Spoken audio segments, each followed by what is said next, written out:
బీసీలకు రేవంత్ రెడ్డి బహిరంగ క్షమాపణ చెప్పాలని కేటీఆర్ డిమాండ్ చేశారు. బీసీ జనాభాను 5.5% తక్కువ చేసి చూపెట్టడం దుర్మార్గమని ఫైర్ అయ్యారు. దాదాపు 22 లక్షల మందిని లేనట్టుగా లెక్కల్లో చూపించారని తీవ్ర ఆగ్రహం వ్యక్తం చేశారు కేటీఆర్. రాష్ట్రంలో ఉండే బలహీన వర్గాల ప్రజల ఆందోళనను దృష్టిలో పెట్టుకొని బీఆర్ఎస్ పార్టీ యొక్క బీసీ సెల్ అధ్యక్షులు పెద్దలు ముషీరాబాద్ ఎమ్మెల్యే ముఠా గోపాల్ గారి అధ్యక్షతన ఇవాళ ఒక విస్తృత స్థాయి సమావేశం జరిగింది. అందులో చాలా విషయాలు చర్చకు రావడం జరిగింది.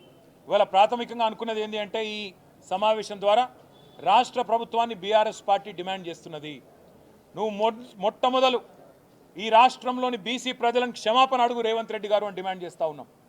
5.5% జనాభా తగ్గించి దాదాపు 22 లక్షల మందిని ఉన్నవాళ్లను లేనట్టుగా చిత్రీకరించే దుర్మార్గం ఏదైతే రేవంత్ రెడ్డి చేసిండో దానికోసం వెంటనే ఈ రాష్ట్రంలోని బీసీలను రేవంత్ రెడ్డి క్షమాపణ కోరాలని చెప్పి మేము డిమాండ్ చేస్తూ ఉన్నాం.